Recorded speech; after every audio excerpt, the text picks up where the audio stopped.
You're listening to the Skeptics Guide to the Universe, your escape to reality.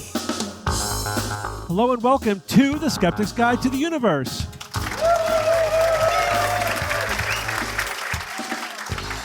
Today is Saturday, January 10th, 2026, and this is your host, Stephen Novella. We are live from Seattle. Welcome to Seattle, everyone. Joining me at this live show are Bob Novella. Hey, everybody. Cara Santa Maria. Howdy. Jay Novella. Hey, guys. And George Rabb. Oh, baby, I hear the blues are calling. Toss salads and scrambled. This is our second time in Seattle. Second time. Second time. The first time we were here, COVID was spreading through the city. And we didn't know it. And we didn't know it. But luckily none of us caught it. We were like completely, like we were at like at a restaurant all like getting up in each other's viruses. We were at a family-style Asian restaurant with like people rubbing up against us. It was Live crazy. chickens walking around. Yeah. I mean, yeah, even just a dozen people having it in a big city was a huge thing in January 2020. It's like, oh my God, it's really spreading there. So it doesn't seem big, but it was big. What's amazing, we were basically a month before shutdown, whereas this time we're a month before Civil War. So it's kind of nice. It's like a bookend. Yeah. It's like a Good bookend. symmetry. Good symmetry there. So before we get to some more news item kind of discussions, we're going to do a debate. And we're going to try to do what we call a skeptical debate, which means that not only are you going to try to convince the other side of your position, you're going to try to identify where the common ground is, like find out what do we agree on, why do we disagree. But this is more of a fun cultural one that we're going to start with. George, you came up with this idea, I think. So this is the question is, what would you rather only be able to see movies in the theater for the first 2 years after they come out? So kind of like it used to be. Yeah. No streaming for 2 years. Or there's no theaters and all movies are only streamed. Right? Yeah. And we kind of were divided. So who's taking which position? I'm a theater guy. Theater? I'm theater. Theater? Streaming. Streaming. Yeah. All right. It's very convenient the way we're set up. All right. So George, you're theater only. So why don't you? Yeah, you'll get that idea. So this is like it used to be. So it used to be a movie would come out, and if you had HBO, let's say you were lucky enough to have HBO, it took about a year, sometimes two, depending how popular the film was, before you could watch it on your own television. And to me, there was something kind of cool about that. I'm all about anticipation. I almost like the anticipation of a thing better than the thing. Like the weeks before Christmas are always way cooler than Christmas. And yet the experience, the theatrical experience of having a shared experience, I think is so important culturally that it would be, to me, way worth waiting a year or two to be able to have it in your home with your friends, with your family. So I would be completely fine if that model changed back over to, you see it in the theater, big, huge screen, as big as you can possibly manage, and then you just got to wait. And I like the anticipation of waiting, and I think it would force people to go back and do those kind of public activities where you have a shared cultural experience, because there's fewer and fewer of those, I think. And I think that I like that you're framing it as a shared cultural experience because, we think about shared spaces and how we have fewer and fewer of them and how we are engaging with them less and less. But I've never thought a theater is a shared space. Like, yes, there are a lot of people in it, but you're all facing the same direction. Like, it's the worst first date.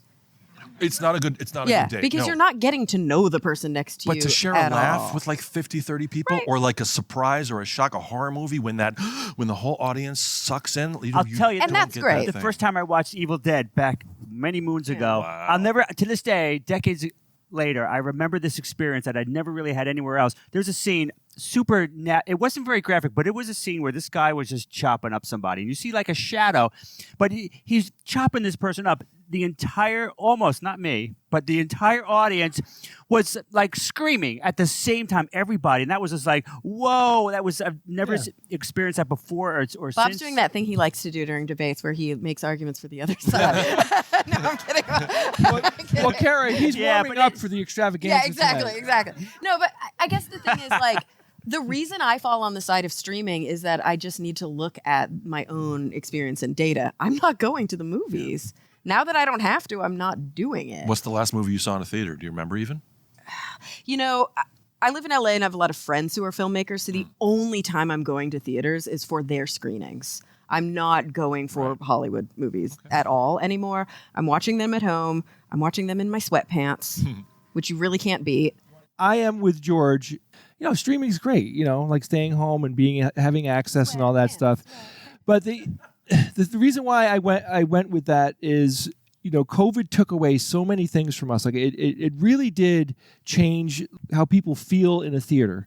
It just changed it somehow. Like I feel it when I go to a theater now. I feel a little awkward for some reason. See, now making my art. No, I'm not. No, I'm telling you that. Though I want to undo that. Like I want those shared theater experiences, not just movies too. Like anytime you're experiencing anything theatrical with other people, there is a very human group response. We have hardwired group responses in us. So when you're in a room and a lot of people have an emotional outburst, whatever it is, it could be good, could be scared, or whatever the movie elicits from the audience, it enhances your personal experience as well, and it feels good. And like this, the thing about community, like we are so not belonging to individual communities anymore. Most of us don't talk to our neighbors. Like we're just, you know, we try not to say the Trump word or the Biden word when we're out in public. You know, we're like scared. So like, ruffle anybody's feathers and everything. I anything that is a positive group experience to me is just a huge net gain that we have to get back to somehow. I don't watch very many like reaction videos. Like sometimes they're fun to watch, and this isn't necessarily a reaction video, but there's a famous clip on YouTube of Avengers Endgame when Captain America gets Mjolnir. Yes. When it flies into his hand, and you hear the audience go ape shit. Yeah. I love that. Yeah, it feels good. I love watching that clip. There's like something that it almost gives me like a little sense of hope in a weird way, of like that you could have that moment of like everyone there knows what that means. They've been waiting for it. Steve Rogers gets the hammer. I know this is a total nerd thing, but it's just like, and it's so satisfying, and that can only happen in a shared environment like that. I remember finishing Breaking Bad. I had never watched it. My parents watched it, and I finished it, or finished some season, and when one of the characters died, first thing I called them. I was like, oh, yeah, guy just died. He just blew up in the hospital. Oh my God! You know, because I wanted to have that shared experience, even though I was sitting at home watching it in my sweatpants. Totally, George. We used to when we saw kids with our dad. My dad took us to see every single movie. Like we saw everything that we were age appropriate to see. Almost every weekend. Yeah, and some that we were not age appropriate. Yeah, there's a couple I wish I didn't see. Like I had no business seeing Jaws when I was 9 years old. Yeah. That would scar me as an adult. Like that changed my relationship with water for the rest of my life. Remember that movie, that horror movie he took us to, when this guy was like, the surgeon was taking out the eye from some dude, and I think we walked out because it was just like, well, we're out of here. Like, no, I want to see this. But anyway, my absolute favorite part of the experience wasn't actually seeing the movie. It was the discussion that we had walking out in the car all the way home, and when we got home, and I don't have those discussions today. They're gone from my life. I do. Like, that's the thing. I'd rather be with a really close group of people that I love than a bunch of random strangers. And this is going to cause some mixed reactions in the audience, but I'm a pauser. Yes. And a talker. Like, I like to pause, and that's what we do a lot at home when we're like, no, blah, blah, blah, blah, blah. I mean, it's better than talking over it, I think, right? But the streaming experience overall is superior because what you can pause. You have to go to the bathroom. You don't have to miss things. In the theater, there are times when it's like you have to decide, do I hold it or do I get a UTI? Or do I miss? I don't know. I mean, this is such a weird thing. It's like you could just go before you watch the movie. No. Yeah, but sometimes you still got. What are you drinking? Like a big gulp? Jay, you have bladder privilege, Jay. Check your bladder privilege. No, seriously. Sometimes you can't get through the movie, and then you have to I can't drink that much during the movie because otherwise I'll have to pee halfway through. Sounds very selfish to me, Steve. Well, this is the point. It's all about you. I'm talking about community. George almost cried over there, and you're like, if I have to go to the bathroom or I have to get food out of my refrigerator, then I'm stopping the movie. You know. It also, you save a lot of money at home. They have that app. They have a pee app for movies. Did you hear about this? No. Yeah, it tells you when to pee when that's you're at the funny. movie. Like Whoa. right You're not now, gonna miss at anything. minute 42, you can miss the 5 a minutes. lull. Go paint an office, whatever you want to do. But yeah, it's a lot less Paint expensive. an office. to stream Oh, at I home. Yeah, love it. so the advantages are it's less expensive. You have total control. You're not paying the rip-off prices of their concession stand.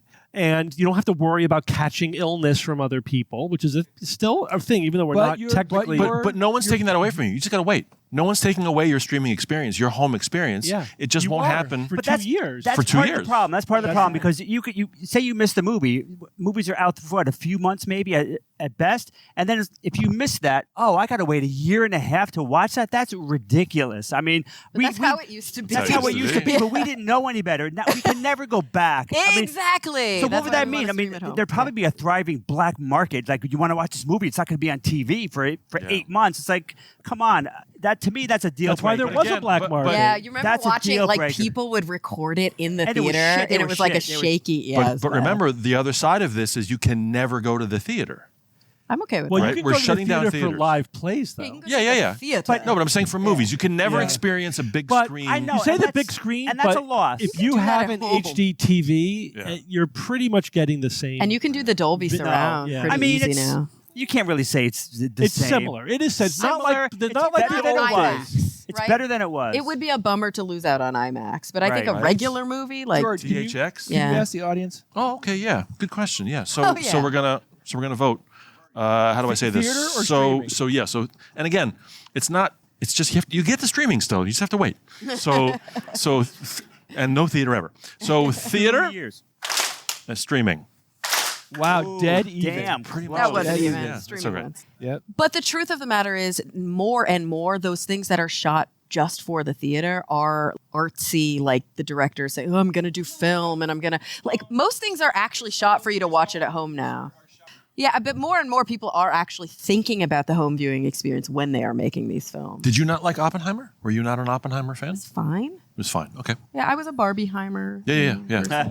Yeah. All right. So do we conclude that Yes, we're good. streaming is the best? Yeah, I'm glad we found some middle ground here. So, like a month, 2 months, The 6 middle months. ground What's the is middle ground? Yeah, like sweatpants in public. Sweatpants in public? Yeah. What would be a good number? I could do a year. A year. I could split the difference and do a year. I saw the Stranger Things finale in the theater. I loved it. It was so much fun seeing it in the theater. I'm actually on the theater side. I only went streaming to balance it out. I think I was the only streaming person. I think Bob was the same, right? No, I mean the premise to me was ridiculous. They waiting 2 years is like, Oh yeah, that's a why. deal It was breaker. the 2 right years there. for Bob. All right, so we'll say 8 months. But that said, I think a lot of us would agree.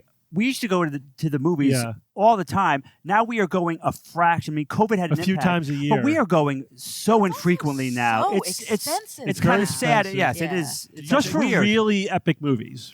You know? Just buy Right. candy at the store, Some though. movies, Like, some movies are. No, I mean They the don't let actual you movie for the big tickets are screen. expensive. what are they, like You have to 20 sneak it bucks? in. Yeah, $20-$30 sometimes. Like it's expensive But to you, see a do, movie. you can't buy any of their concessions. It's just Yeah. insane. I'm spoiled. I go on a Tuesday afternoon at 2, and it's like whatever $9, and there's no one in the theater, and it's awesome. It's like But then where's the private- community experience? I don't Touche. It's me and the guy jerking off in the back. It's fantastic. There's a bond there. There's a bond of understanding. George, why aren't I getting invites to this? I do think on the streaming side, though, other thing is you can make an event out Yes. of it. You You can absolutely invite can. people over to have dinner, watch the movie, have the snacks there, and that could be a very good community experience with people you actually know and care about. So there is sort of that mix. Yeah. You know, if you have a good system, you got a good TV, a good sound Yes. system. Jay, you when have you got like a when I watched, 65-inch 4K, it's like that's a damn good TV. And Steve, you've got the OLED. Was it an OLED? the OLED 4K. Oh is good. man. All right, let's move on to some news items. Kara, you're going to tell us about, I love this, the enshittification of the scientific literature. Yeah. So That's a technical term. it by is the a way. technical term. A couple of years ago, there was actually an article, I think it was, originally at Wired, by Cory Doctorow. Yeah. And he sort of coined the term enshittification. And he's talking about the enshittification of TikTok, but really as like a synecdoche for all sort of digital platforms. That has since been described with a lot of different outlets or platforms. And what's funny is in the conversation, which I'm always citing the conversation because it's an online repository. It's like a news site, but all of the writers of the articles on the conversation are the scientists themselves. So it's sort of their way to do press releases around their own academic literature. So Carl Rhodes on The Conversation wrote about the 5 stages of the Enshittification of academic publishing. So he kind of took that and applied it. But what I love is that when you actually link to the journal article, it's actually called the junkification of research. They probably didn't even let him use the word. Yeah, I was like, that's a bummer. So junkification and shittification, that's all fine. But it's this phenomenon, they're calling it emergent phenomenon, as in not emergent like the brain, the mind, but emergent like it's happening now. Yeah, which describes, as they call it, quote, the increasing volume of low quality content and products permeating digital platforms, right? So we know that this is directly tied to the commodification, right? The capitalist sort of layer on top, that as soon as the amount of money you make has to do with clicks and page views, you're going to completely change not only the way that you position that content, but the content itself. And with that comes an increasing change in the quality. And so in their academic publications, that's very meta, their academic publication about the enshittification of academic publishing, they talk about this death spiral as 5 major steps. So the first one, as I mentioned, that's the commodification of research. And they're saying it shifts the value from intellectual merit to marketability. And we see this, and we can make this argument across the board in a capitalist society where there are things that, you may moralistically argue or not, should not be profit driven, like healthcare or education. We've heard this argument a lot. So what happens when there is a profit motive sort of superimposed on it? Well, then the quality is going to shift, and the reasons that people receive that kind of care, that kind of treatment are going to change. The second part of the death spiral, they said, is the proliferation of pay-to-publish journals. So we've seen that a lot, right? They spread. And what's unfortunate, and I think they do a good job in this writer round of talking about this, is that this isn't just predatory journals. We talk a lot on the show about predatory journals, these sort of like fake or kind of vague fringe journals where you can pay to publish and you're not really sure, or maybe it's really obvious that they're not doing any peer review or their peer review is really weak. But they talk about the section of elite journals that are pay to publish as well. That sort of, once you're in, you just keep getting in. And a lot of times it becomes less about the quality of the research and more about where you publish the research. It's like everybody just takes it whole cloth. Oh, it's in Science, it's in Nature, that means it must be good. And the kind of critical view of it changes. But just to emphasize one thing there, when you shift from a traditional format where you don't pay to publish in the journal, they accept your article and it gets, the publication pays for everything, and then they make their money through advertising. Yeah. So, or through, and they make their money through subscriptions too. Subscription and advertising. What drives that is impact factor, right? And that's a measure of how many people are citing basically that study. So ideally, and for the most part, that favors quality, right? You want to publish quality research to have a high impact factor. The not so good part, it also favors unusual research, yes, which is not necessarily high quality. So that's the one thing there that we have to keep an eye on. Unusual, like unique, or unusual, like just weird? It's saying soming surprising. Yeah, catchy headline, or catchy which headline, makes it the most likely to be wrong and the most likely to be retracted. And also, it disfavors exact replication. Yeah, replication, confirmatory studies. So that's not perfect either, but at least there's the primary thing is the quality. But then with pay to play, it's all volume. There's quality is irrelevant. It's all volume. And then the predatory journals are sort of the end stage of that, but all along the way, there are significant downsides. And part of the reason, and I think it's important to note, part of the reason that we have pay to play or pay to publish is it was an attempt to allow for open access. So we want, I can't speak for everybody, but even these researchers are saying open access is a goal, but the way that we have the system set up is that the publishers have passed off the cost to the actual scientist. Should I wait? Okay. Give it a second. Yeah, I'll pick up there. That's a money thing too. It's just cheaper to make a huge long train rather than a bunch of little trains. Anyway. You always have like a comment about everything. I do. You never just sit there and go, I don't know shit. I don't know. It's funny you say that, Jay. All right, never mind. Go ahead, Karen. So what ended up happening when open access was first kind of floated is that these larger and more elite journals were like, okay, we want to get on this, open access train as well, but we are not going to make money from people paying to read this article. Because I don't know if you've ever tried to read a journal article online. It's behind a paywall, right? It's $45 to just get this one. Or if you want to subscribe, it's $250 or $1,000 institutionally, whatever. Expensive. They're crazy expensive. Yeah. And so instead, they're like, when you, the lab, have, or you, the individual scientist, did this experiment and now you want to publish your findings, we're going to charge you $900 to publish in this, but that makes it so that everybody else can read it for free. So that leads to this kind of downstream, this death spiral, right? So that's number 2. Number 3, a decline in quality and integrity follows as profit-driven models compromise peer review and oversight, right? Number 4, the sheer volume of publications makes it hard to identify authoritative work. So not only are there fraudulent journals that are publishing hoax articles, but you're seeing more and more motivation for elite journals to just publish more crap. It's just a volume game. So finally, they're saying enshittification follows, and the scholarly system's overwhelmed by quantity, distorted by profit motives, and it's stripped of its purpose of advancing knowledge. And so, they kind of argue for new ways to reclaim academic publishing, to remember the point of academic publishing, that it is a public good, and it, in their view and in mine as well, should not be a for-profit venture, or if it is going to be a for-profit venture, because as we know, unfettered capitalism is always going to lead to a greed model. So you have to have guardrails and you have to have regulation. And so they talk about different alternatives that exist, like cooperative publishing models or institutional repositories, and then different initiatives. They give a shout out to the Coalition for Advancing Research Assessment. And then they talk about just reclaiming academic publishing as this public good and building new sustainable open access systems with more oversight. And I think in some ways we have to have bigger barriers to entry, but those barriers to entry need to be on the people who have historically had none.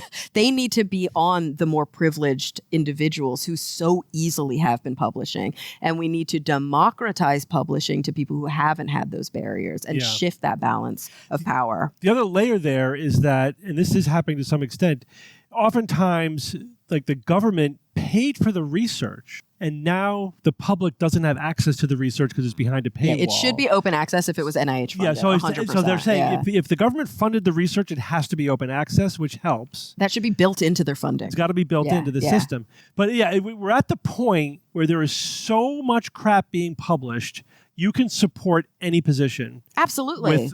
By cherry picking from the literature. And another layer they didn't even bring up here is the globalization of scientific research, because, whatever standards we have in like the rich Western industrialized nations doesn't necessarily exist around the world. It's very cultural, it's very institutional, and there are times when, there are places where that are just cranking out shit. Yep. And that's just the nature of what's happening in that part of the world, in that country. But also in this part of the world. But it's just another paper online. You know what I mean? Nobody knows necessarily what the provenance is. But that's always going to happen if you build an elite publishing model and you leave people out. You have to include people so that they have a place to go. And that's really part really of it, but it's also just the researchers themselves. So there's a culture, an institutional knowledge, and an institutional culture of the researchers. It's hard doing, even in the best institutions in the most privileged, wealthy part of the world, they still do shitty research sometimes. Yeah. It's hard. There's stratification everywhere. Yeah, it's very difficult. And we're trying to, like that science-based medicine, this is what we're doing, trying to push the quality higher and higher and higher and point out all the problems. And while that's happening, there's just this ton of crap being produced that's throwing all of the quality away. And so we have to reverse that so we can get back to pushing the quality higher. Yeah, and one last point that I'll make, and they make it at the top of their write around, and I didn't realize this. I mean, we all kind of know that academic publishing is for profit, and we know that it's a big business. I don't think I realized the sheer scale. So they said that between 2016 and 2022, the number of papers that were indexed in major databases went from 1.92 million all the way up to 2.82 million. But then they said that the industry is generating more than $19 billion a year, and that by some metrics, it's rivaling music and film industries. And we just don't think about it that way. We don't talk about it that way. But this is big business. It's like elitist kind of behind the curtain big business. Yeah. And I think we need to open that curtain for sure. Jay, Yeah. have we found the solution to forever plastics? Well, first I was looking for something positive. Yeah. I didn't. I wanted to have something like that could put a smile on some people's faces. We have a massive plastic problem in the world, and it's getting worse. We're not even slowing it down. Like, it seems like governments aren't doing anything about it. It blows my mind. It's just one of a list of 100 things where I'm like, what is happening? You see people pull out. You ever see like the what do you call it? That giant plastic thing in the ocean, and you see like Garbage patch? Yeah.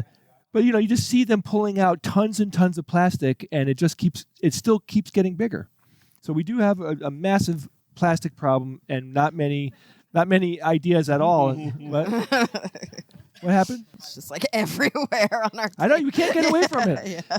When I'm at the airport, if they have a metal, like an aluminum water bottle, I don't care if it's $5 more, I buy it. And actually, I take it home, I reuse it too. So Yeah, we buy as much as we can at home. We're glass and tin, right? Yep.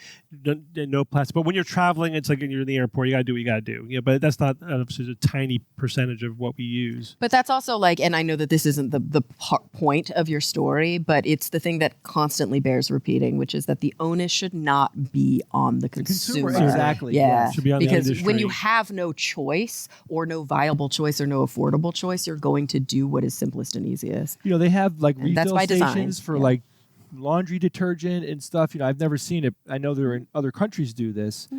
But Oh, in every country that's not America, they have like water stations all over the airport, and they have like hot water and warm water and cold water. And Well, ever since I found out that we have microplastics in our brain, like I try to avoid drinking water out of these bottles, and I got rid of all my plastic cutting boards. Everything's wood. I just saw an ad for a titanium cutting board. I don't know if that's better. It might be. The thing about wood, there's no perfect cutting board. Now, this is a massive segue. But since you mentioned wood, Jay, did you know? Well, I did mention. I did mention that you know everything. So tell us. No, the Steve. problem is wood soaks up water and therefore bacteria. Yeah. And when you use it, so it's not a perfect That's the medium. flavor. But don't the Yeah. tannins, that's why you oil it. Steve? Don't the tannins in the wood act as an antibacterial? No, not enough. Not enough? No.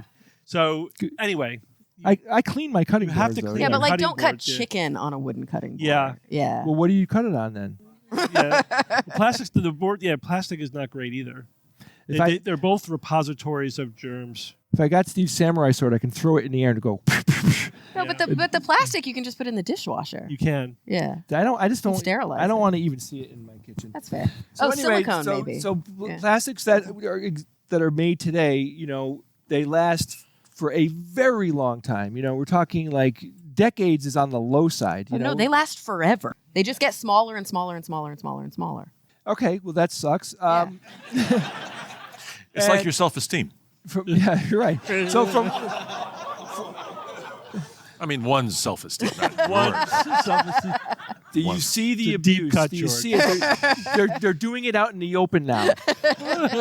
So anyway, plastics, like Kara was saying, they're designed to not fall apart. Like they're designed to be super durable. They're made to be strong, and this is done by creating really, really stable chemical bonds, meaning that the molecules are very happy to stay together and not break up with no matter what. Bacteria can't get its way in. Sunlight doesn't do much. Water doesn't do much. So the fact that they can do all that resisting means that there's no way for them to break into smaller pieces and get reabsorbed back into the environment.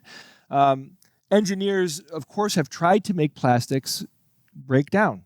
And to date, they have not, other than this study, which I'm going to tell you about, the way that they did that was they had to weaken the bonds, which means that the plastic is just brittle, and meaning it won't maintain its shape, and it can break very easily. It doesn't have the properties that we need plastic to be. Because if you notice, like, there's a lot of plastics in our life. This is meaningless, but we're talking about like plastics that are in your car or in products that you're buying, where you're touching the plastic all the time and moving it. It has to be able to function like that and not break. So it just doesn't work, the methods that they've used to date. But there was a study that sought to answer the following question. They said, can we make really strong, reliable plastics that can fall apart when we want them to, that can degrade when we want them to? So what they did was they were taking inspiration from biology, where they're noticing that molecules will break down because of largely by how they're shaped and what they're surrounded by, not because the bonds are weak. So the shape apparently has a lot to do with the research that they've done. So instead of changing the main plastic bonds that keeps it together, they said that they rearranged nearby chemical groups around the plastic that are embedded into the plastic. And what they found was that it made the plastic, those other chemicals, and it's very complicated, and there was like so much that you'd have to read it on your own. But the bottom line is that it changed the shape of the plastic molecules, and that was it. That's what the big revelation was, that those chemicals influenced how the plastic hardened and held a shape, and those new shapes make them much more vulnerable when they want them to be vulnerable. So these plastics that they've been studying, they're perfectly normal in everyday use, but when they're exposed to, they're calling mild triggers. It could be a lot of different things. They were able to make plastics that were very susceptible to light, or certain kinds of light, or certain kinds of chemicals, that they will begin to break down. And the cool thing is that the speed of the breakdown can be controlled. They could be like, we want this plastic, like let's say they make plastic bottles and they're like, this thing can only last 6 months in the environment and then it's just going to be gone. It's just going to deteriorate. But then they could say, hey, we want a really durable plastic. We don't want this plastic to degrade until we expose it to this chemical that will wipe it out. The problem is it won't actually be gone. The things that make it up are still wherever they are. Yeah. So those things, do we want a plastic problem or a forever chemical problem? Because either way, unless we're talking about biologically useful building blocks, we're just going to end up with infused rock, infused landmass that has all of these plastic particles, whether they're at the atomic level or whether they're at the molecular level or whether they're at the. I totally agree. Yeah, like plastic. My first question was like, what's the sludge that comes out of that? Yeah, there's no such thing as it just goes away. Yeah, it just becomes something else, and it will probably bioaccumulate in plants and animals.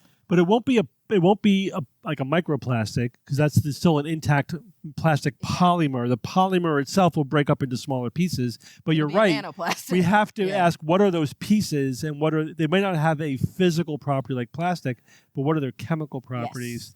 Yes. And it could just be that it's like in the background and doesn't do anything, but we have to figure that out. But time and time again, we've been shown that that's not the case. Yeah, they're aware of that. Usually that was lucky. A part of the study. Like that's good. They absolutely know. First off, this isn't like it's going to be out next year. Like they've come up with laboratory proof of concept. But it's a platform. They've come up with like a platform in essence, and what they're doing is they're trying to figure out ways to make, when the bonds break, and whatever it is that is the trigger to make them start to break down, that they want it to chemically change. The other thing that I'm so concerned about, and this may sound like cynicism, but actually it is a practical, realistic concern, is that there's always this huge disconnect between innovative lab science and actual city planning and city projects. So we'll often hear about, this thing breaks down when it's exposed to sunlight. Have you ever seen where our trash goes? Mm-hmm. Nothing's exposed to sunlight. Yeah. No, they cap it. It's feet and feet deep into the ground. Yep. Most plastic is not recyclable. And even if it is recyclable, it is not recycled. Yep. And it mostly ends up in massive piles, either here on our we used to ship it to many other countries. We don't do it as much anymore, mostly because they're sending it back. They're not taking it. But it just ends up, and in a lot of, what really sadly happens is, we sell it or pawn it off to places that'll take it. They sell it or pawn it. And then when nobody else is willing to take it, the poorest among us are burning it. Yeah. They're burning Which it. is the last thing we want them to do. And that's the only way they can deal with it. Kara, I specifically looked up with this study, did they mention anything about reclamation? Like, could they turn it into something that could be recycled or reused or whatever? Again, this is early, but they did achieve this breaking of the bond thing, and they were able to control what circumstance that it happened under, which I think still is a net gain. It's a good step forward. And again, this is why I say this every time we talk in public, is we need to be funding research like this, because maybe it goes nowhere. Maybe it comes up with the best freaking thing that we need for, we need thousands of, I know it's money, but. And it has to be, it has to be calculated into the cost of making these things. I agree. And we just don't. Yeah, those externalized costs. It's the externalized cost of industry, which is a huge problem. Which they leave on us. Yeah, but at least, it is, I think, better to have the technology than not have the technology. Absolutely. And then we have to think about how we're going to use it and what the consequences are. We can't just assume, this is sexy, let's do it. Can we have a circular system where we just reclaim it and use it to make more products, and then reclaim those products and use them to make more products? Yeah. Yeah, but and my last comment though is let's just use aluminum and glass for so many things. That's probably where the bulk of this plastic is coming from. Right? Yeah, there's a lot of plastic use we could phase out. It's an offsetting problem, and I've talked to a lot of people in industry about this. It's like, why not? Why? I remember talking to the people who literally owned a water company that was all about their sustainability, but they still had plastic bottles. And I was like, why do you use plastic bottles? And they were like, because when we ship it, the actual fossil fuels that we would have to use to ship it in glass are a bigger concern than putting it in plastic. And there's tons of calculations. Oh my God. It's like we can't catch a break. I know. We just cannot get out of this. Well, everyone, we're going to take a quick break from our show to talk about our new sponsor this week, Monarch. I love it when we get to talk about something that I use every day in my life. Monarch is, it's an app, it's a website, it's all these things, but it's a way to keep track of your finances. My finances are clearer in my mind than they've ever been, because I can take out my phone and look at these summary screens to know exactly what I owe that month, what my spending looks like, what my income looks like, and, my overall changes to my net worth. This has taken away having to use multiple services, and it put it all in one place in my pocket, made it very, very easy. Yeah, another cool thing about Monarch is they have an AI assistant, which you can essentially ask it anything about your finances, so you can get a clearer picture on what's going on. You can ask it questions like, how much did I spend on travel last summer? And you'll get the answer. Very, very powerful, very useful. Write up your own money story with Monarch. Use code SGU at monarch.com to get your first year of Monarch Core half off at just $50 USD. That's 50% off your first year at monarch.com with code SGU. All right, guys, let's get back to the show. All right, so this is a good time to remind everybody that we have collectively published 2 books, meaning the SGU. George, you published a book too. I did, but not as cool as your book, though. Anyway. Well, and we've published other books too. Well, we've published The Skeptic's Guide to the Universe, and we've published The Skeptic's Guide to the Future. Those are our 2 actual our books. Our books. Yeah, I don't mean we've also done. Yeah, I don't mean individually, but as the SGU or some subset of the SGU. Yes, George, you have an anecdote that you want to share with us about one of your friends who read one of our books. Yeah. So as a musician, I get to work with a lot of very interesting people, very talented, very interesting, and as is often true with artists, the woo is very strong amongst people I work with often. And I've kind of gained this reputation of being like the science guy. And so when my band would have questions about, is this a real thing? And 90% of the time I'd be able to say, no, it's not a real thing. And here's why it's not a real thing. A number of years ago, about 10 years ago, I started working with this young musician who, I'm just going to call him Dave. Dave was unbelievably talented. He was 24. Couldn't believe how much this guy knew musically, in terms of he knew standards, old songs he shouldn't know, and just played brilliantly and was the sweetest guy. He, however, was kind of raised in a pretty woo-filled environment. And we would sometimes have these conversations about things he would do or things he would believe, one of which was he studied Reiki, and he was a Reiki practitioner. And I never said, oh, that's bullshit, that's I never approached it that way. I just had questions for him to maybe make him sort of start thinking about stuff. And I remember thinking like, so you do Reiki in person? He's like, yeah. I said, like, can you do, and then I think I heard him mention one time that you could do Reiki over the phone. Right? I was like, oh, that's interesting. I was like, could you do Reiki by email? And he kind of thought about it, and he was like, yeah, I guess you could. I guess you could do it. I'm like, how would that work? And so we had this conversation about it. And the whole time I'm just trying to hear and sort of seeing the wheels turning in his brain of, like, maybe that doesn't make sense. Maybe there is a point that Reiki wouldn't work, through text messaging or something. COVID comes along, and the band gets this notice that if we want to play in certain venues, we all have to be vaccinated.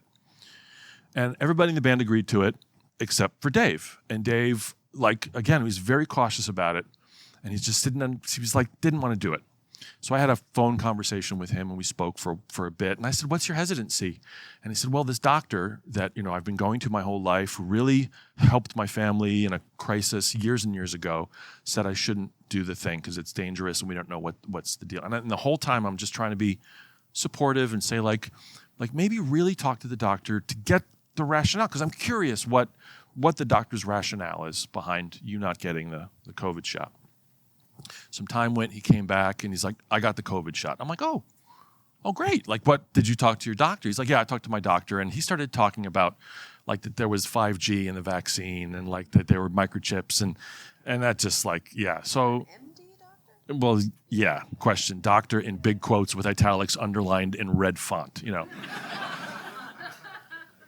So I never found out exactly, but I think this is a person that had been a practitioner with his family, and I think a relative had an issue, and probably it was one of these. They made a recommendation, it didn't do any harm. The person then eventually got better, and they were like, "See, that worked." That's my estimation as to what happened. But Dave, we just knew. Dave was sweet, Dave was a good guy, but Dave was kind of wooey, and he kind of was raised in woo. I ended up not working with him for a little while, and maybe about 4 or 5 months ago, he texted me one morning. Something was going on in his apartment, and he asked if he could use my shower because he couldn't get into his shower, but he had to go to work, and he lives a couple blocks away. And I was like, yeah, sure, come on over. Came over, took a shower, and we just started chatting. Now, were you in the shower with him? I was filming, but I wasn't in the shower. It's the musician's code. We start chatting. He's working on his doctorate subsequently. He's not doing so much music anymore. He opened up a yoga studio, and he's working on his doctorate in education. He recounts that he said, hey, listen, George, I read The Skeptics Guide to the Universe. I read the book, cover to cover, and it completely reorganized my brain. I was like, what do you mean? He's like, yeah. It started making a little bit of sense, and then it made more sense, and then it made more sense. And in every chapter, in everything I realized, the way that I was raised, the way I was influenced, was influencing me in a negative way, that I was seeing patterns that weren't there. I was seeing all the skeptic stuff. I was seeing connections that weren't there. I understand now that my Reiki that I was doing with my patients was because I was in the room with them and being nice. And that's why they were having positive effects with me. And he goes on, and I'm working on yoga now, and I really want to remove all the woo from yoga, because yoga is actually a great practice. We want to remove sort of, and I'm just listening to him just nodding, and inside I am doing the biggest touchdown dance you could possibly imagine, trying not to be yeah, I'm like, Dave, that's so great. I'm so proud of you. We had played a gig actually years ago, and the band played for a novella event. And he can't believe that he was in the room with you guys and didn't know who you were. And now he's so excited. He's going to read The Guide to the Future next. And it was one of these moments of it's possible. It's possible to reach out and touch, an individual in a way that can change their life, and that he's so self-recognized. Mm-hmm. All of the things, because you guys laid it out in such a way that he could analyze it and be like, oh, this is why I thought my horoscopes were right. This is why Reiki was working. This is why, when I faced east and doing the yoga thing, it was all that stuff laid out. There's always an explanation, and it made, he said the lovely thing of the more I investigated, the more sense it made, which was the opposite of everything else he had studied. The more he would question, can you do Reiki by email? The less sense it made, whereas this was the opposite. And it was like page after page after page confirmed this process of using skepticism and science. And now he's getting his doctorate in education. And like I said, he wants to have sort of this yoga practice be more scientific. And I'm like, what words are you trying to remove? Like, he's like, yeah, there's so much baggage. Start with chi. So much, chi and energy and like all this kind of stuff. Yeah. And he wants to do it in a way that still maintains and respects the the culture and the art of it. But I wanted to tell you guys that you got through to Dave, and it's freaking amazing. Yeah, Dave. Yeah. Yay! Oh, Thank you, George.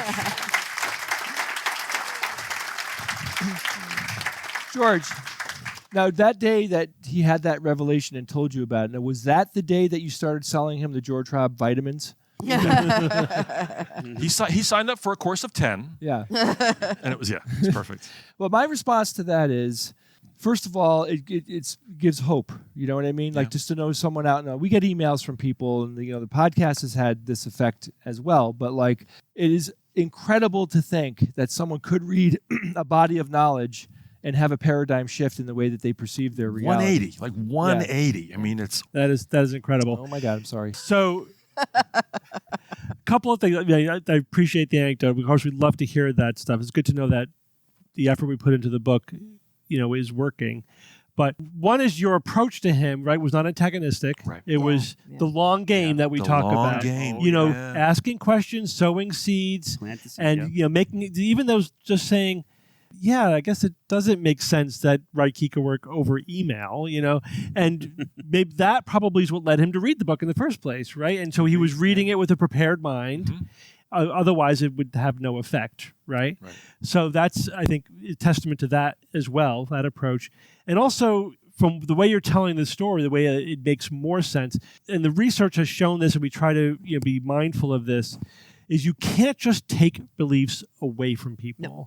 You have to replace them with an alternate way of understanding the universe. And it's like I always do the Indiana Jones thing, right? You got to do the sand and take the thing. You can't just yank it away. Yeah, but it didn't end good for him, though. Well, Indiana Jones. I like to think of it as like receptors in the brain, Yeah. and like molecules that fit in those. Like somebody is doing heroin, and in order to get them off the heroin, you might need to put some methadone in there for a while. Like you've got to put something else in that receptor. Or they're going to be grabbing for something to fill that void. Yeah. But I love the fact that it's made more and more and more sense. It kind of builds on, which is what we were going for. It kind of builds on itself towards just like, oh my God, the scales fall away. Right. Love to hear that. All right. Thank you so much, George. All right. I want to poll the audience. Do you want to do this thing? Let's do it. All right. So how many people in the audience think that the ultimate fate of the universe is to expand forever into the heat death of the universe? It's okay. Wait. Whoa. It's very good. You're like right. I barely moved. That was good. You're right. Could I clap? Could I clap here? Expand forever. Here we go. Who did that? Not All expand right. forever. Wait. How many people think the universe is going to slowly come back together and end in a big crunch, like the opposite of the Big Bang? Here we go. Ooh. Oh, interesting. Many. Okay. How many people think that they don't know or scientists don't know?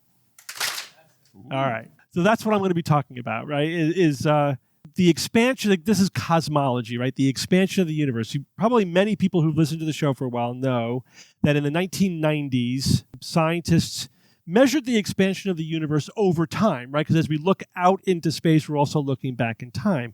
Does anybody, I know Bob, anybody other than Bob on the panel know what the primary evidence was for the fact that it's not redshift actually, that the universe is not only expanding, what they discovered was that the expansion is accelerating.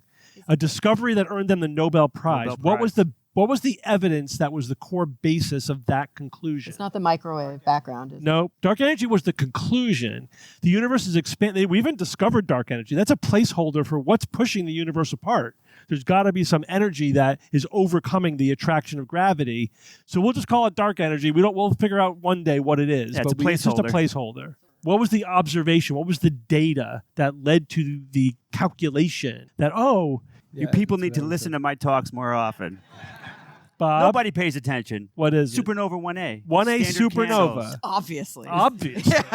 So why type 1A supernova? Because they are what we call standard candles, meaning that they're a way of measuring distance because we know their absolute brightness, their absolute magnitude. If you know how bright something is absolutely, and you can observe how bright it is apparently, you can calculate its distance. To be that right? bright, how far away would it have to be? How far away Bam. would it have to be to appear that bright if we know what its absolute But how do we know? brightness is? How do we know that it's the correct type So of how do star? we know what the absolute brightness is what you're asking, right? Science.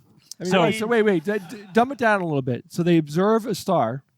They're observing a supernova. A supernova. We don't know how far away it is yet. Yeah. And They could see how bright it is. so during the supernova, they're measuring the brightness. But how do we know what it was before the supernova? Doesn't matter. All we need to know is how bright does it get when it's a supernova. Okay. And how do we know that? Because The mechanism. the mechanism. So type 1As form when you have a white dwarf in a binary system with a large star. And it sucks off the gas from the large star. It accumulates on the white dwarf. And when it gets to a critical mass, it collapses and explodes into a supernova. So that means they're all exploding at the exact same mass. And does that make sense? That's why. And that's what determines the brightness. So they're all the exact same brightness.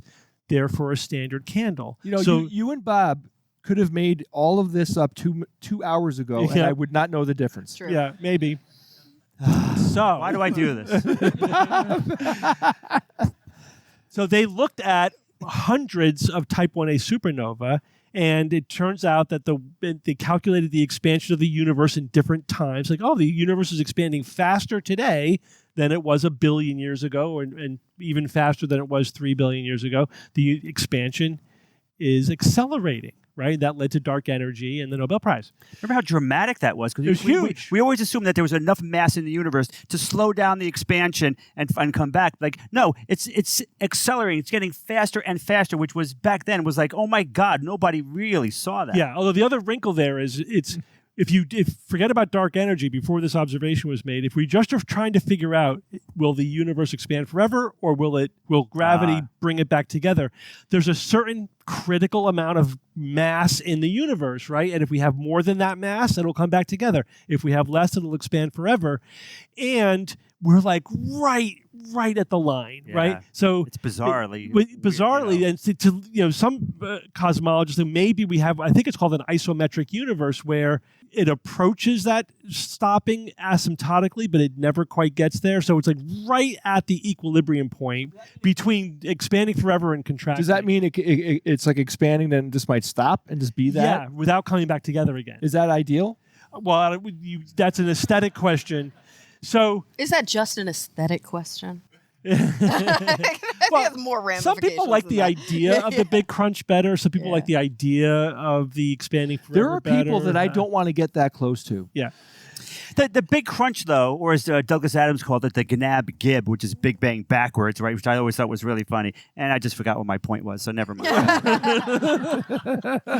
All right. Yeah. So anyway, Where was I going? Who knows? So we could be on either side of that point. So it was, even though there was a lot of cosmologists thought we were headed for a big crunch, we always knew we were in the error zone, right? We're in so nobody really knew. We're surprisingly close to like the line between expanding forever and closing. But then when they discovered, oh no, we're accelerating, the debate was over, right? Oh, it's going to end in the heat death, or maybe even the big rip.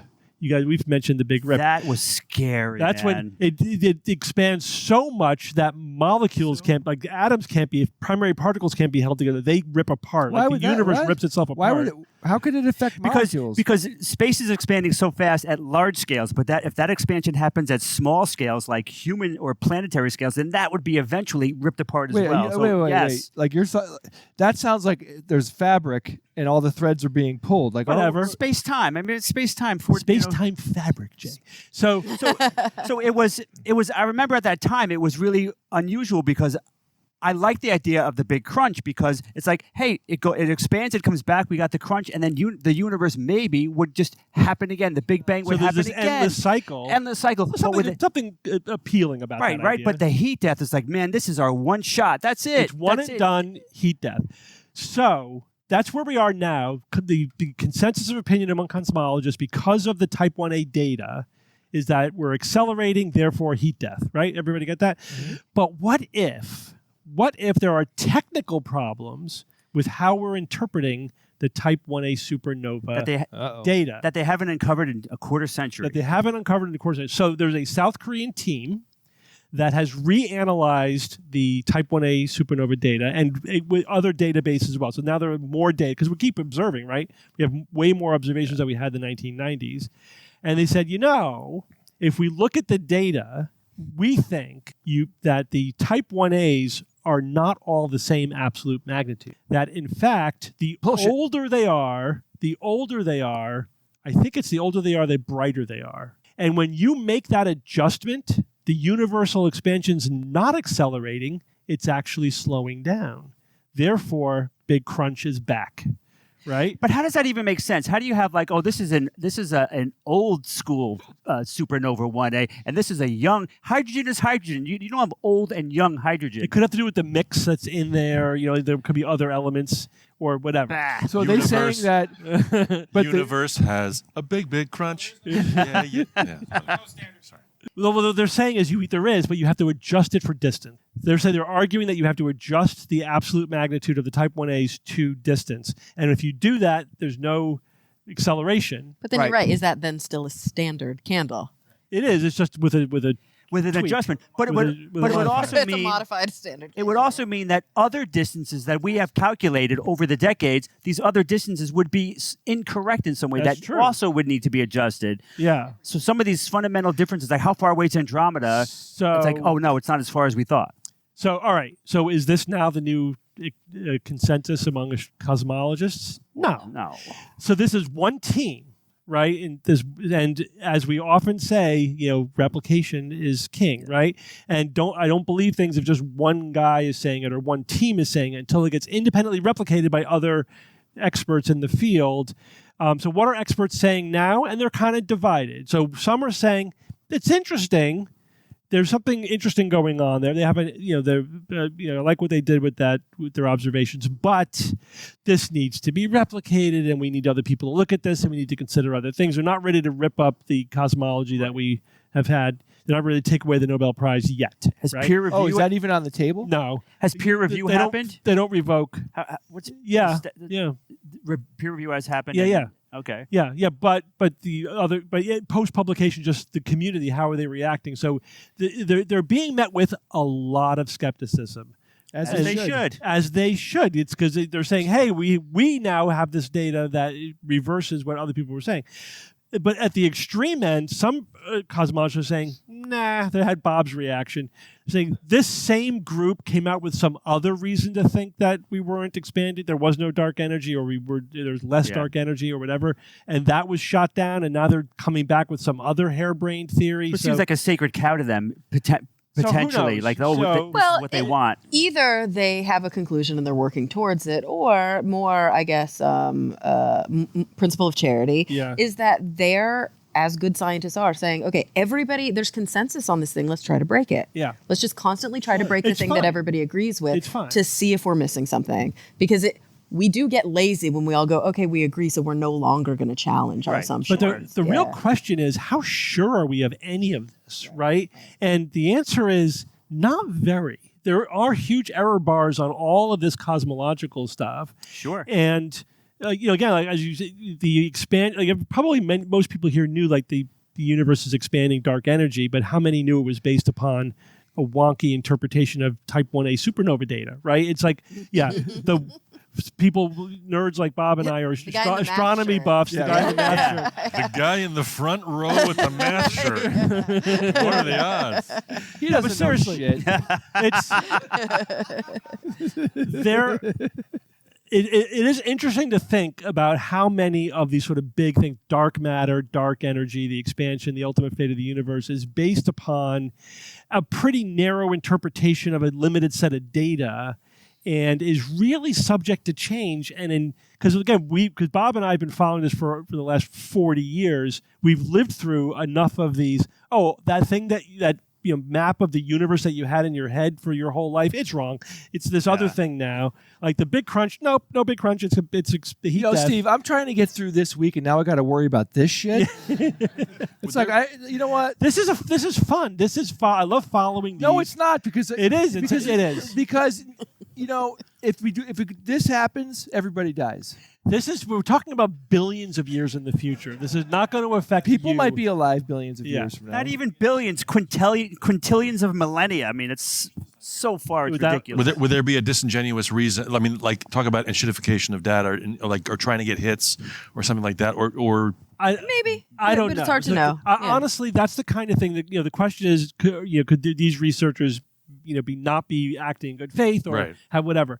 I'm telling you, so I don't know. I have no idea. Yeah. And the reason why I know I don't have any idea is because I have been in the room with experts talking about other experts in my field, and that's when you learn what's really going on. So tell us what Seriously. That's like. So I'm sure other astronomers like these guys, or whatever, or they're saying, this is serious researchers who are making it interesting, but we don't know in the public, So when you hear that, Steve, do you like tear your shirt open Superman style to reveal the Skeptic logo and be like, stop that? Just like, Sometimes.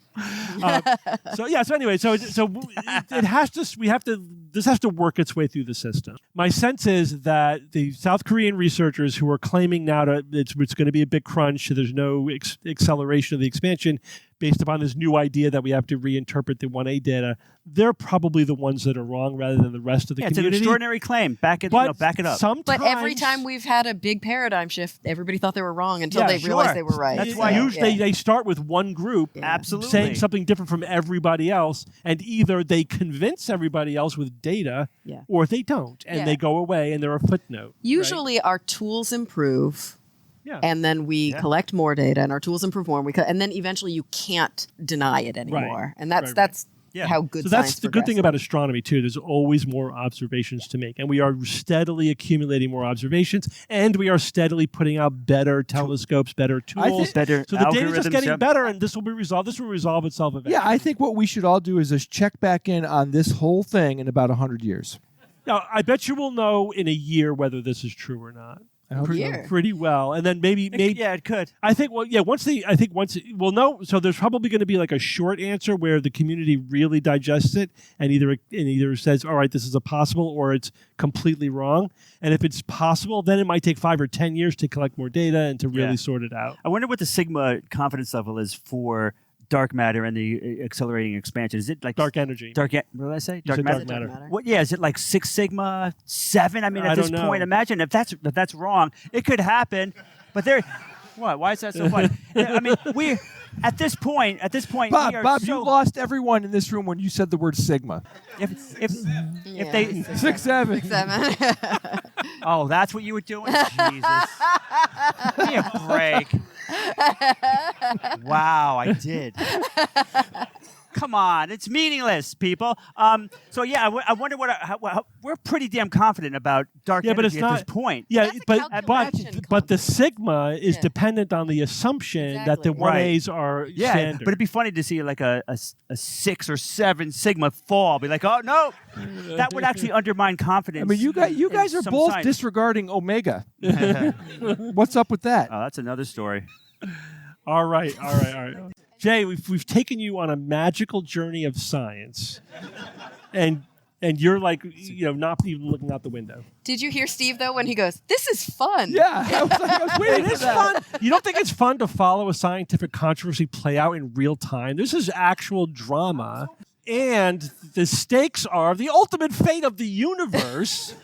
I mean, come on. All right, if you like that, Jay, you're going to love Bob's item about quantum gravity. Bob, when's the last time you covered quantum gravity? Too long. Okay, all right. So a theoretical physicist has proposed an experiment, a fascinating experiment, where he says that if we can not only detect gravitational waves, which we can, but if we could somehow use lasers to increase the energy or decrease the energy of these gravitational waves, we may have a breakthrough and finally kind of understand gravity at a more fundamental level and create maybe one of the best theories in physics where we combine quantum mechanics and general relativity, which has been a holy grail for decades. So this experiment could potentially lead to one of the greatest theories being finally created, which is it's just so difficult. Einstein tried for most of his adult life, and he failed to do it. This could lead to it. It's a long shot, but it's fascinating to consider these options here. So, all right, gravitational waves. We talked about it on the show. Gravitational waves are ripples in space-time, right? You guys have heard about these guys? Ripples in space-time. Now, I tried to come up with a way to be like, how do I describe this in a kind of intuitive way? And there's so many ways to approach what are gravitational waves. So the best I can come up with, gravitational waves are mass that's accelerated in a way that the distribution of mass in this object changes over time. That if you have that scenario happening, you're going to have these gravitational waves happening. So the classic example of creating gravitational waves is what? Orbiting black holes, orbiting neutron stars, or maybe just a black hole and a neutron star. If they orbit each other, it creates these gravitational waves that propagate out at the speed of light. I thought they had to collide. They don't collide? Well, they do. That's what we're usually measuring, right? No, it's the orbit. It's the spiralling in. At the end. And then at the very end, you see a little chirp, which is the collision. And then it's end. And then we know that's a critical part of the signal. So this is beyond subtle. These gravitational waves are so subtle that we can determine a distance change 1,000th the diameter of a proton. This is what when they detect gravitational waves, this is what they're detecting. A change in space-time. That still blows my mind.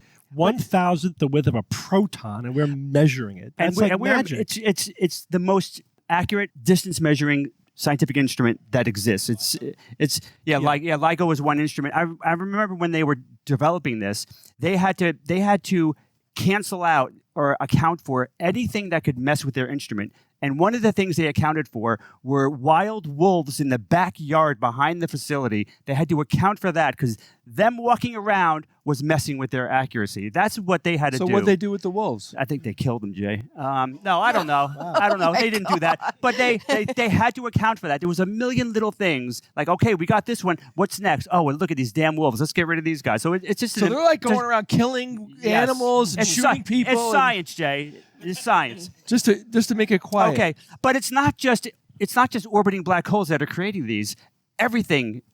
I'm waving my arm. I'm making gravitational waves right now. Now, if a black hole is colliding creates this small, what is this doing? And I actually looked it up. The gravitational waves I'm making right now are about approximately 20 orders of magnitude smaller than what I just described with even Q from Star Trek is not detecting what I'm doing right now. It's just like that's how subtle it is. Even Q? Even Q. Probably. Okay. All right. So what's this experiment? His experiment was that he would manipulate these gravitational waves as we detect them with a device like LIGO. But also, what he is suggesting is that we manipulate that wave by shining laser light, like infrared or visible light, into the gravitational wave and adding a minute amount of energy to the gravitational wave or take it away from the gravitational wave. Mm-hmm. And if we do that, there could be a signature in the laser light that points to the existence of gravitons, something I've mentioned on the show a few times. Gravitons, if they exist, they're theoretical. They would mediate gravity. So the way photons mediate the electromagnetic force, the way gluons mediate the strong force, gravitons could mediate gravity, potentially. So gravitons then, if they exist, would they be everywhere? Gravity's everywhere, so they'd have to be everywhere. And they're a particle?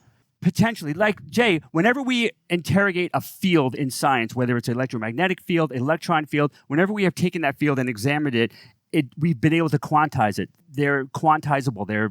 They have a particle, for example, a photon, a gluon. These are particles that are an excitation of that field. So gravity could be the same thing, right? Now, Bob, am I remember this correctly? If there are gravitons, then there's the potential for anti-gravity. Is that correct? Or am I... Yeah, I don't really explore that in this talk, but yes, if you can create and manipulate gravitons, you could potentially control gravity, but we're never going to be able to do that. That's just like, and you'll see why it's going to be quite hard to do that. It's important to state here, though, that this experiment is only going to infer gravitons. We're never going to be able to catch a graviton and definitively say, yes, we have a graviton right here.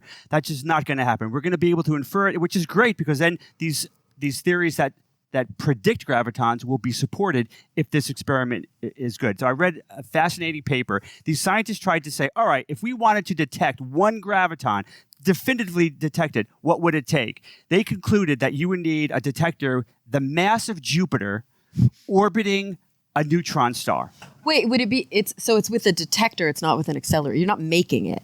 You're trying to detect it. Right. So if you have a detector the mass of Jupiter orbiting a neutron star, which is a huge source of gravitons, right? Because the gravity of a neutron star is ridiculous. Or you could just go like this. But could you not make a graviton? Yeah. Like the way even that if you made it, you still have to detect All right, so it. we will yeah, never no, I detect know. But like, it. isn't that That's how what we've I'm done saying. all the like? That's not- how we did bosons. That's how we did. It was with. It's different. Gravity's different. It is, but we're still talking about trying to quantize a field. Right, but we're not going to be able to create a graviton, I don't think. Is it because they're so much smaller? They are.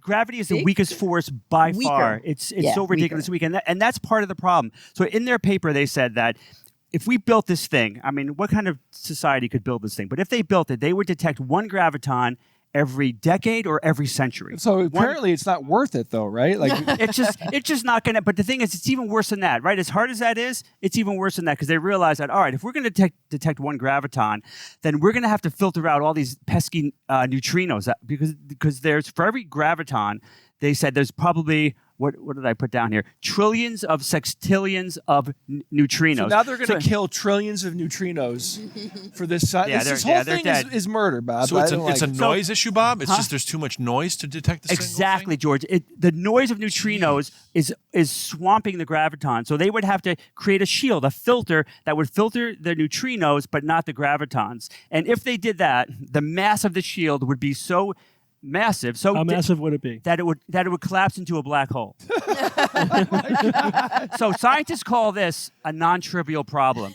So the bottom line is we're not going to catch one graviton. We're never going to definitively have a graviton.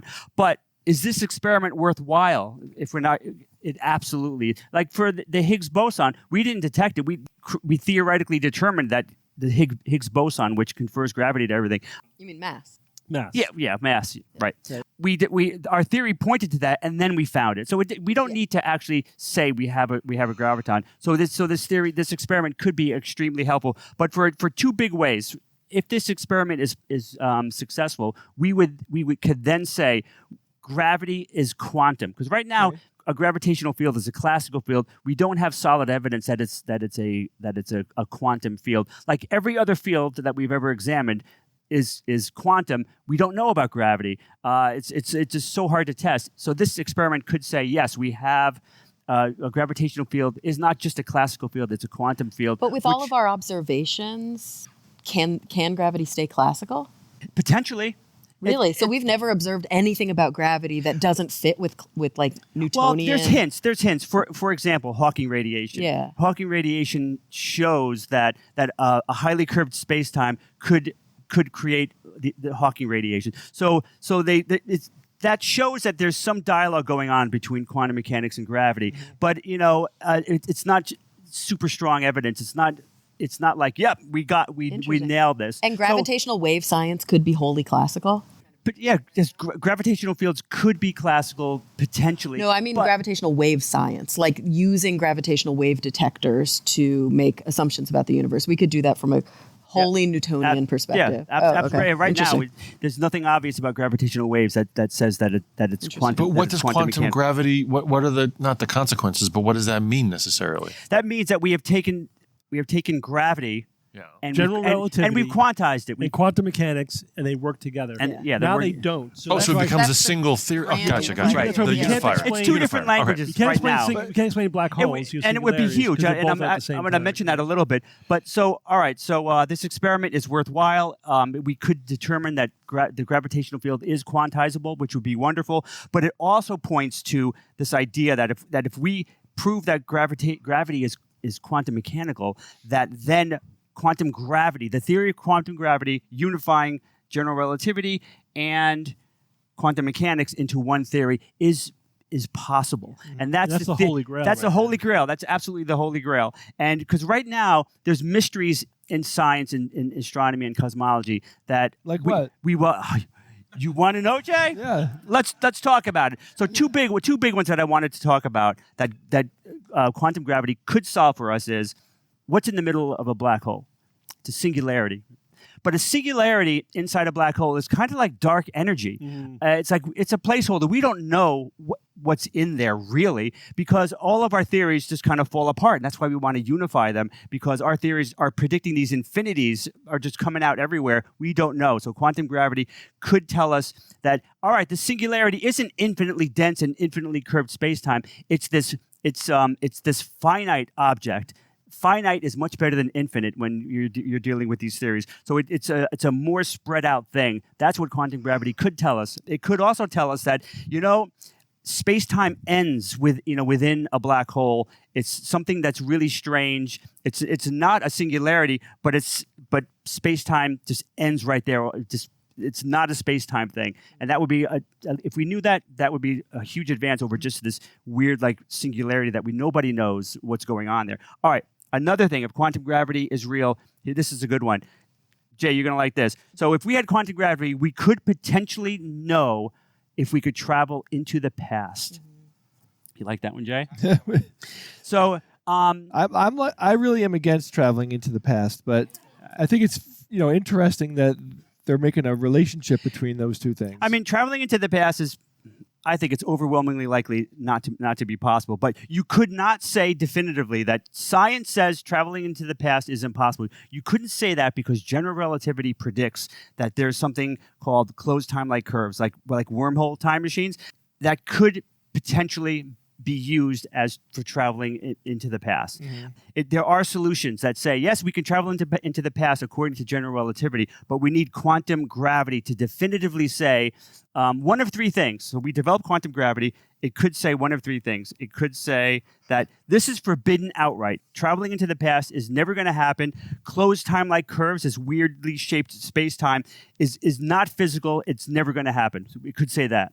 Quantum gravity could also say that mathematically, these closed time-like curves exist, these potentially exist, but if you try to build one physically, some quantum effects would prevent you from doing it. Yeah. It's not possible physically. It's kind of, they call this like a chronology protection, which would be interesting, and maybe be kind of nice that, there's a protection from going into the past, because that could be bad. All right, so quantum gravity could also say, potentially, that it's allowed. Traveling into the past is allowed and possible, and it's engineerable. It's something that we could do. So, but the thing is, it could be. You might need ridiculously extreme energies. You might need exotic matter to make it happen. But it could potentially say, yes, traveling into the past is possible, and it could be something that some super advanced civilization could potentially engineer. So there you are. This conceptually simple experiment. That would be very difficult to pull off, but it's just conceptually simple. Could potentially point to a quantum gravity theory that has been stymieing the best scientists for a decade. So that's my story. All right. Thanks, Bob. Whew. Okay, we have enough time for science or fiction, so we do have to move on. It's time for science or fiction.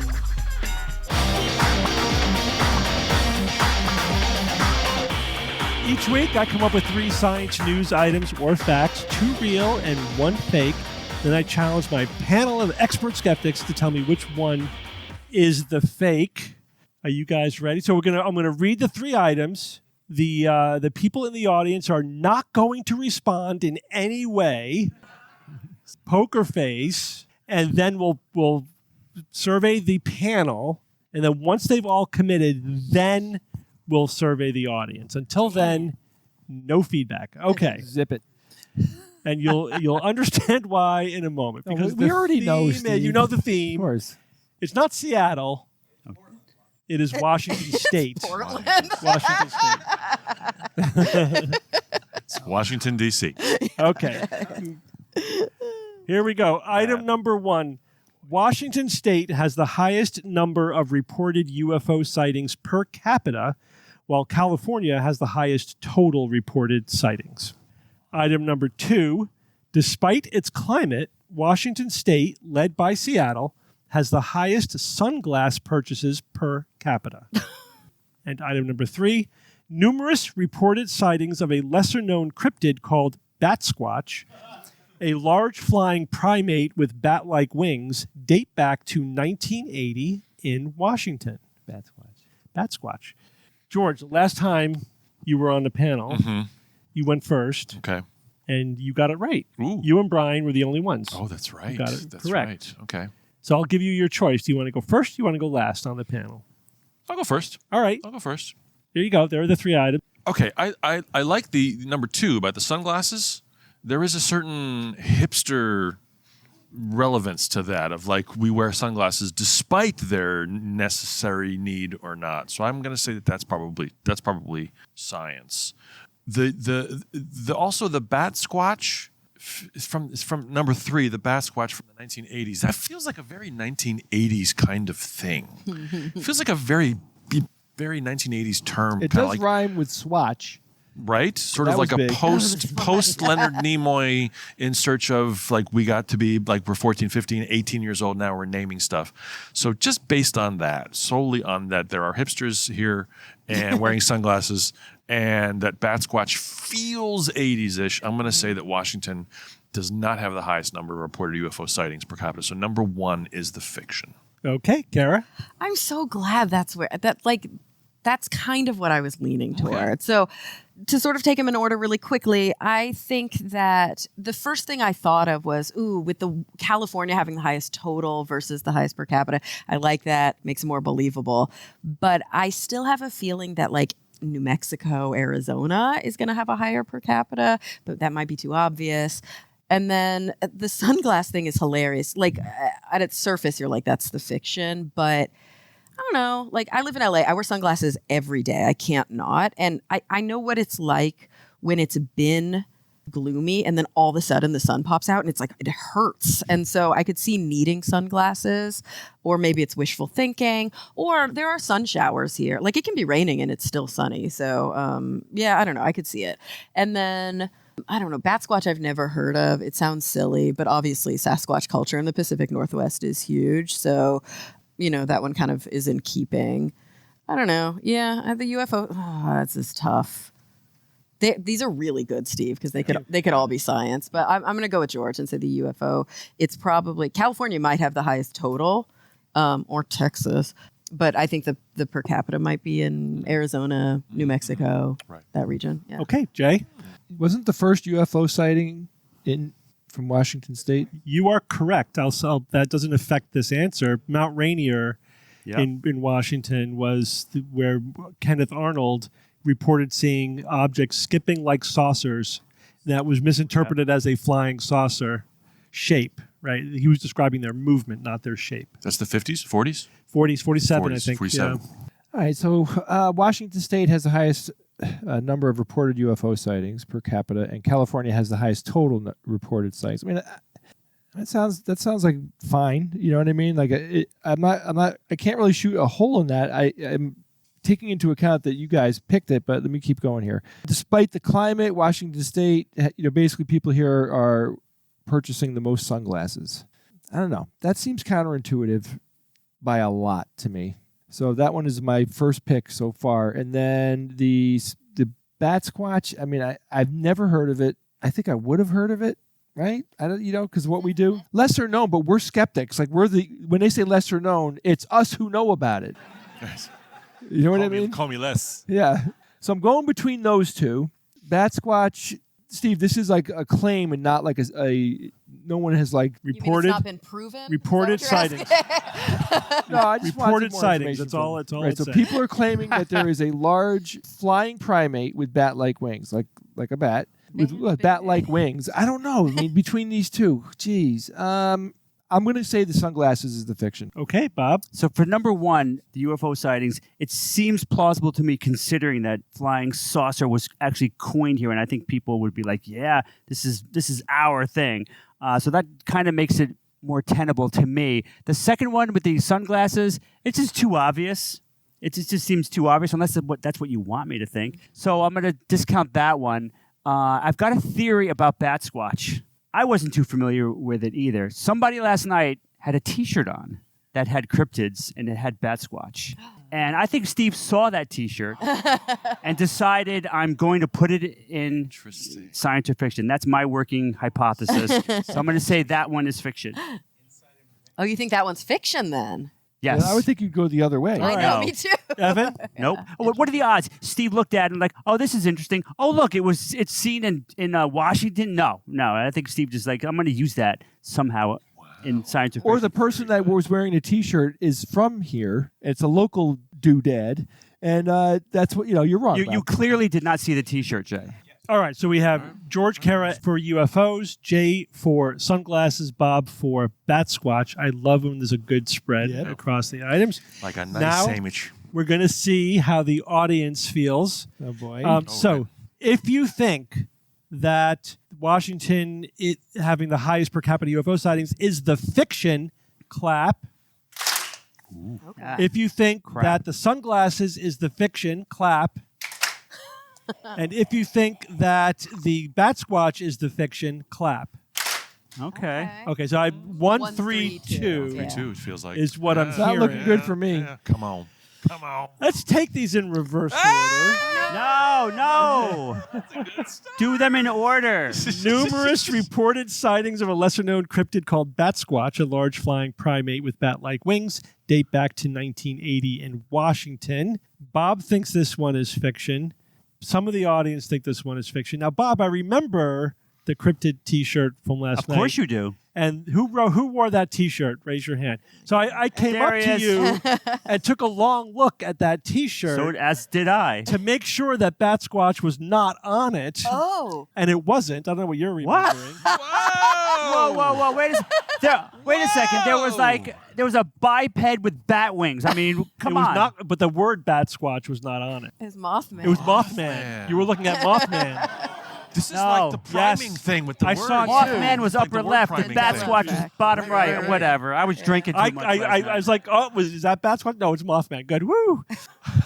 Now, none of you. There goes my theory. None of you made the connection to what? What's the cinematic bat-like primate? No. Batman. Wizard of Oz. Wizard of Oz. Monkeys with wings. Monkeys with Right. wings. And I hate yeah. that Also movie. Batman. But he's a He's a whatever. primate. Oh, but 1980. Wow. Yes. So This hence is. is science. This is science. Some guy thought he saw a bat squatch Love in the it. 1980s. Good name. And there's been Good a name. sightings every 4 or 5 years. It's not again, lesser known, it's not huge, but over the last 30, 40 years, there's been continuous sightings. And the legend has grown a little bit. During Mount St. Helens, people thought they saw him in the ash smog, you know? and- Sure. Wait. There's one Bat Squatch. There's one. Well, whatever. There's just sightings of Bat Squatch. Who knows if there's one or multiple? There's one. And then- Fred Bat Squatch. Then one person Fred. reported that Bat Squatch landed in front of his truck and his truck engine died. So now Bat Yes. Squatch can make your truck engines die. Why not? So yeah, lesser known, but I like these local, Love it. not well known cryptids are always fun. Okay, There's a beer named after it. Ooh, there's a beer. All right. Nice. There you go. all right. Damn it. Nice. Let's go back to number 2. Despite its climate, Washington State, led by Seattle, has the highest sunglass purchases per capita. Very few people in the audience think this is the fiction, which surprises me. Why does that surprise me? Because you guys all have a lot of sunglasses. If you search, Oh, yeah. So you don't need them all winter, and then you keep losing them so you have to rebuy them all the time. That makes sense. Yeah. that's the common belief Oh, no. that, and there is now if you look up strange things about Seattle, right? This is on every single list. That I didn't see they it have on the my highest- list. That they have the highest per capita sunglass purchase, but it turns out this is a myth. And this is the fiction. Oh, I thought I was going to actually get a lot more in the audience, but this is the fiction. Well done. Good job, Jay. Good job, Jay. Jay Bird. Come on now. Take Come a on. bow. Hands up. I just want to say that true intelligence. It's subtle. It's metered. It doesn't brag. It just says the right shit over and over and over again. So I love popular beliefs that are myths, making that the actual fiction. So this is the fiction, yes. The data clearly shows that the southeast is where most of Kara the, was right. No, I was wrong. Well, she was saying Cal. I was saying that about UFO in the Southwest. Yeah. Oh, sorry, About Southwest, UFO right. sightings. Yeah. We'll get to the UFO So sightings. where's in a this, second. like Florida then? Yeah. Places South- where you need Yeah, sunglasses. right. Exactly. The data actually tracks with what you would think where it tracks. Yeah. The sunny states is where most people have. Does anyone here but have sunglasses on them? Just a couple. 1, 2, 1, 2, 3, 4. That Okay. that all right. Seattleites, is that your name? Seattleites, I like that. That Seattleites lose their sunglasses that's the myth. That they have. That's why it's counterintuitively they have, because they're constantly losing. They have to keep buying them. Hold on a second. So why do you guys have sunglasses like with you today? Yeah, because it's sunny today. For the sun. It's a rare, not rainy, sunny day. Let me retort. Because this is not sunny in Connecticut. But see, it's the same reason that in LA, when it's like 65 degrees, we all wear coats. We're like, we get to wear our coats. Oh, okay. That's why. They're like Yeah. trolls, Yeah. Jay. They come like, oh, they have to put their glasses on. All right. Which means that Washington State has the highest number of reported UFO sightings per capita, while California has the highest total reported sightings. Is science. Wow. California, the population just dwarfs, Oh, yeah, obviously. of course. So, of course, they get it per just absolute number. Now, nobody mentioned what UFO sightings actually track and why Washington has such a high number. Vermont, by the way, has a very high I don't know number what that per means. capita. So you mean they're counting a hit? Some kind of weather anomaly. Yeah. You're close. Oh, what they actually are looking at Right. instead of a UFO. What's Oh. triggering all these sightings?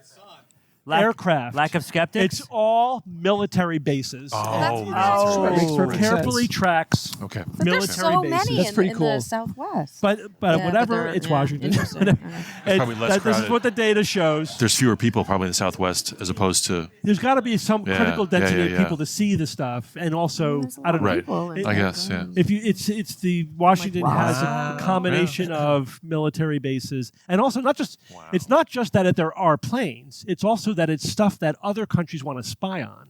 It's their spy planes looking at our Oh, facilities. Oh, so yeah. they're Wow. coastal, too. Wow. Yeah, that's a bigger, absolutely. yeah. And the Air Force is like, yeah, they're UFOs. They're like they don't contradict the Right. public reporting Right. because they don't want. They're not going to say no. That's our secret military base, and the Chinese were spying on us. Yeah, they don't want or to that's say not that. Russian. So Yeah. they just Nice. they just let the UFO reporting stand as they are. So yeah, I thought that was interesting. So like the best thing for the military to do if they want to like stay hidden is make one of their aircraft look like a UFO. So there was a scandal where in the 90s, the U.S. Air Force did actually promote UFO belief as cover. Oh. And they were now they're being the conspiracy theorists eat that up. Oh, hell yeah, because they yeah, were yeah. actually engaged in a conspiracy to misinform the public to hide their activity. Yeah, like Project Mogul, which was a secret. We're spying on the Soviet missile nuclear testing. So let's not. That was the Roswell incident. Yeah, Was yeah. crashed.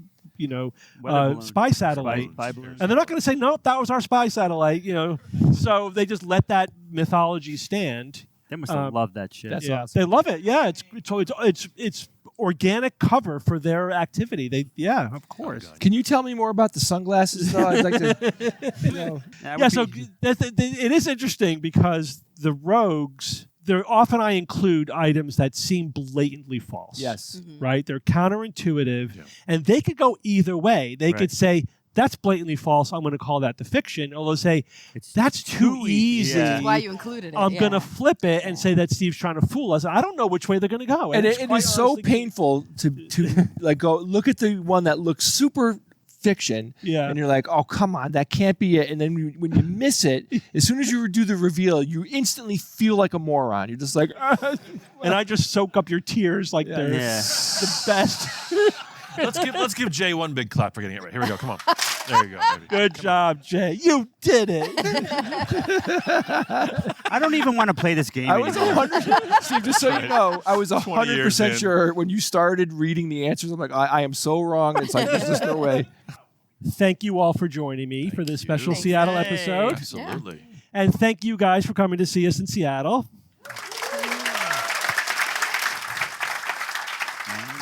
And until next week, this is your Skeptic's Guide to the Universe.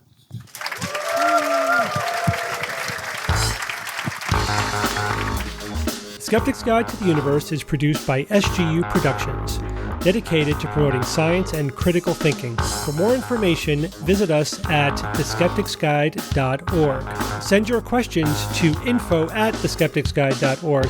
And if you would like to support the show and all the work that we do, go to patreon.com/skepticsguide and consider becoming a patron and becoming part of the SGU community. Our listeners and supporters are what make SGU possible.